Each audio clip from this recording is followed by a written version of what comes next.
Good morning, Luzon, Visayas at Mindanao, ka-coffee. Naku po, pahiyang-pahiya na naman ang mga DDS. Bakit kanyo? Abay, nagkausap na po si Pangulong Bongbong Marcos at si US President-elect Donald Trump. Oy, kinumpirma na po yan ni PBBM. Nagkausap na daw po sila. Alam mo, pahiyang-pahiya itong mga DDS. Lalong-lalo na itong si Harry Roque. Kasi kung inyong matatandaan, sabi ni Harry Roque, ang number one loser sa pagkapanalo ni Donald Trump, itong si PBBM. Kesyo close daw kasi itong si Donald Trump kay dating presidente Rodrigo Duterte. Kaya number one loser daw po itong si PBBM. At kinakailangan daw may gawin si PBBM para mapalapit siya kay Donald Trump. Aba, pahiya kayo dyan. Uutusan mo pa ha, Harry Roque ha, magsasuggest ka pa ha ng pwedeng gawin ni PBBM para siya ay mapalapit kay Donald Trump. Baka nakakalimutan mo, presidente si PBBM, hepe ng Pilipinas, pinakamataas na leader dito sa Pilipinas. At sino kakausapin ni Donald Trump? Diba? Malinaw kung sino kakausapin niya. Walang iba kung hindi ang presidente. Hindi si Digong. Anong mapapala niya kay Digong? Ay, napapiling close kasi kayo dyan eh. Parang si Bato de la Rosa eh. Napapiling close kayo dyan kay Donald Trump. Malamang, close sila nung panahon na nakaupo pa sa pwesto itong si Digong. Eh, hindi na siya presidente ngayon eh. Alam mo ka-coffee, ang isang presidente o ang isang gobyerno, nakikipag-usap yan sa kapwa-gobyerno, hindi sa tao. Hindi sa specific person. Kasi paano pag nawala na yung tao na yan? O sino pang kausap niya? Hindi si Duterte ang kasundo ng Amerika. Kung hindi ang gobyerno ng Pilipinas, I hope na iintindihan nyo yung punto ka-coffee. Gobyerno ng Pilipinas yan. So ngayon, pahiyang-pahiya sila ngayon. Kasi, sabi nila, kawawa si PBBM. Sabi nila, biggest loser si PBBM. O, headline ng mga pahayagan. Nagkausap na po si PBBM at si Donald Trump. O, bakit kinausap si PBBM? Kala ko ba si Digong ang close? Bakit si PBBM yung kinausap? Mga DDS, sige, pagtanggol nyo yan. PBBM at US President-elect Donald Trump planong magpulong sa White House.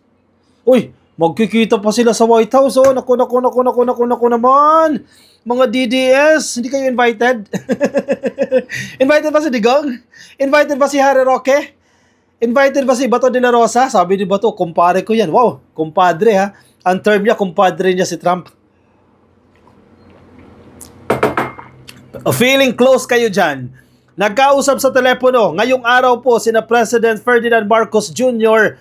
at US President-elect Donald Trump, kung saan ipinaabot ng Pangulo ang kanyang pagbati sa pagkapanalo ni Trump sa nagdaang US presidential elections. Kung inyong matatandaan, una na pong nagpahatid ng mensahe ang ating presidente dyan sa Estados Unidos noong unang announcement pa lang po ng pagkapanalo ni Donald Trump. Kanina ka-coffee, personal na ha.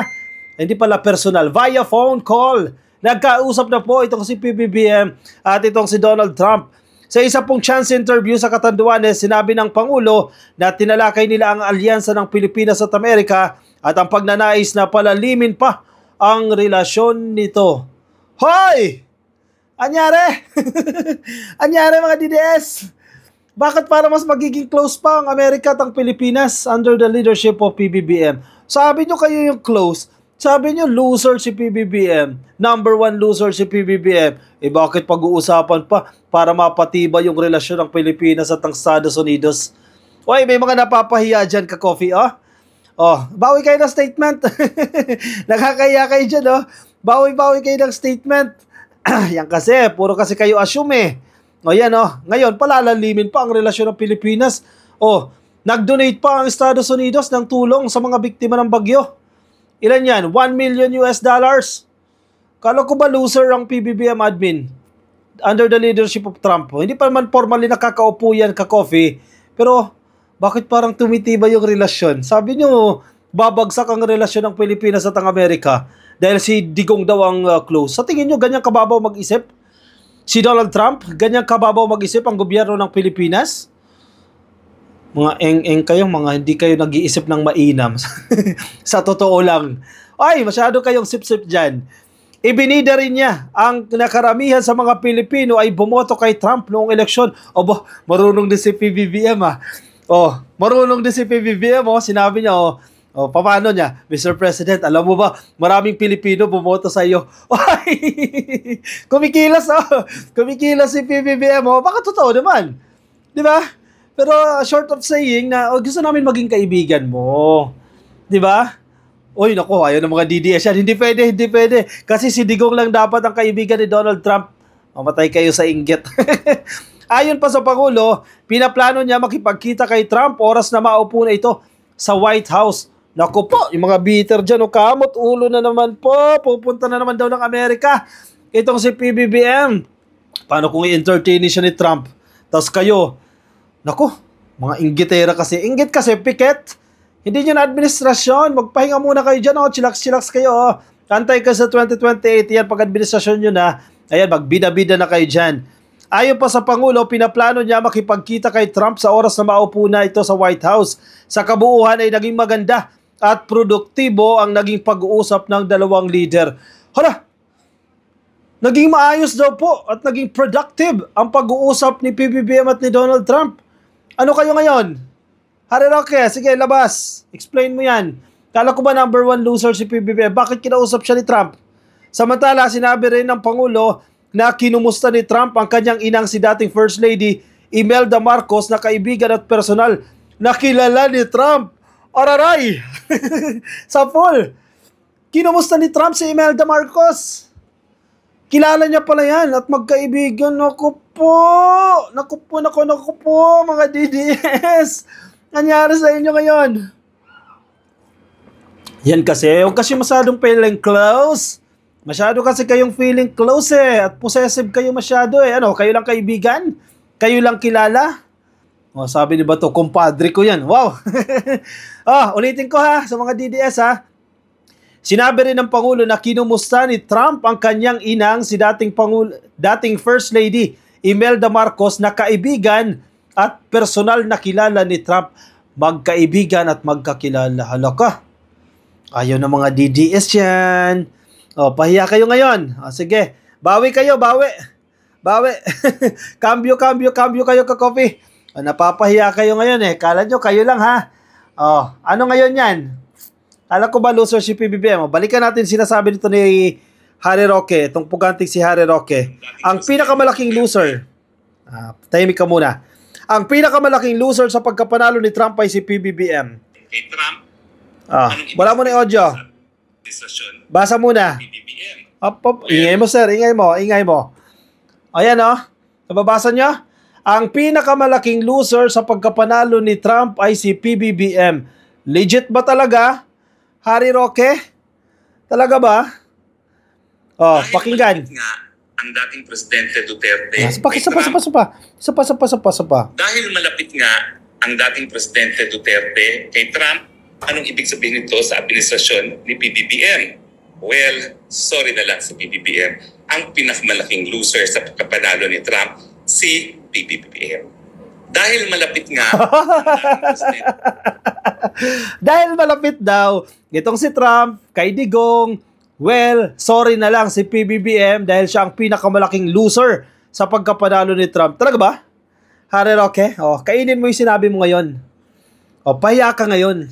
Nagkausap yung dalawa. Isa pa nga, para ulit-ulitin natin yung kapalpakan nitong pugante na si Harry Roque.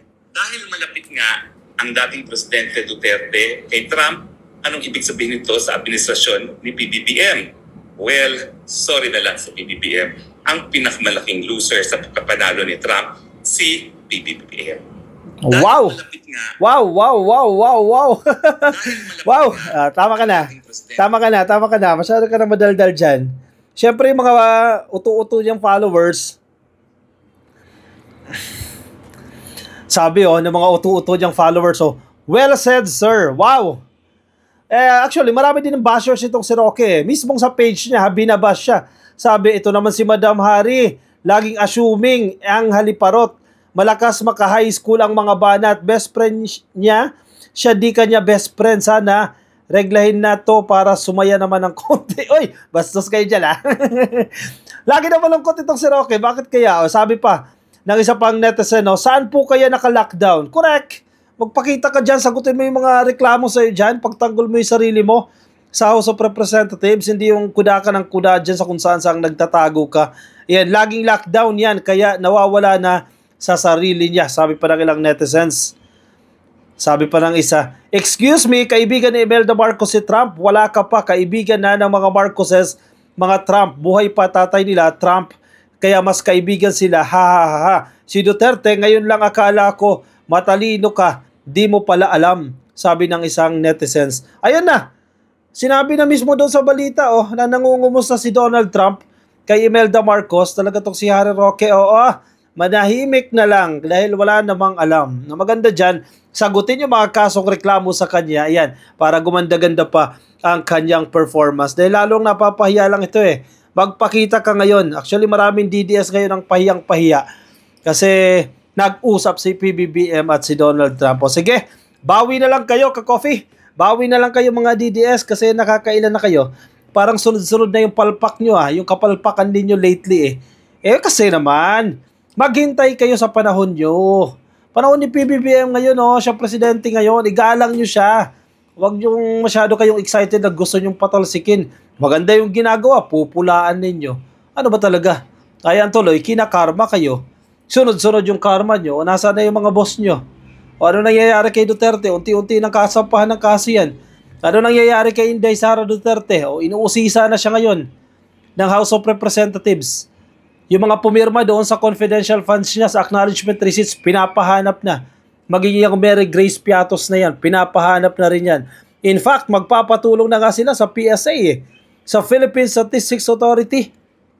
Magpapatulong na sila para mahanap itong Mary Grace Piatos. Ayan headline ka-coffee ng ABS-CBN House panel to seek PSA help in identifying Mary Grace Piatos. Ayan 1 milyon ka-coffee ang pabuya kung sino man ang makapagtuturo kung nasaan yang si Mary Grace Piatos. Siya po yung pumirma doon sa acknowledgement receipt ng confidential funds ni Inday. Isa lang siya doon sa maraming pumirma. Hindi natin alam kung mga peke ito ka-coffee. Yan, kakabanat nyo kay PBBM, ang karma sa inyo sunod-sunod dyan. Maging yung affidavit ni Inday, ito headline din ng Politico. Yung affidavit niya, sabi niya kasi sa investigasyon sa House of Representatives, magpapasa na lang siya ng affidavit. Hindi po lumusot yan. Hindi umubra yung ganyang alibay ni Inday Sara Duterte. Gusto ng mga mambabatas, humarap kayo dito sa pagdinig ng House of Representatives. Sagutin ninyo ang mga reklamo sa inyo. Karma is real. Bumabalik sa inyo mga pinaggagawa ninyo. Tapos sasabihin nyo, wag nang mamulitika, paatras na kayo. Pabagsak na kayo dyan sige. Anong komento nyo, opinion, reaction? Ilagay dyan sa ating comment section para mabasa po yan ng iba natin mga ka-coffee. Nasa Facebook po kayo. Hindi pa po kayo nakalike sa Facebook. Pasuyo na lang ka-coffee. Like and follow. At kung kayo naman po ay nasa YouTube, click lang po na subscribe. At hit nyo na rin po yung notification icon para kayo po ay updated sa ating mga bagong upload. Ako ay magpapaalam muna sa inyo. Maraming salamat po sa mga sumama. Ingat kayo ka-coffee. Nasaan man po kayong panig ng daigdig. Paalam po sa inyo.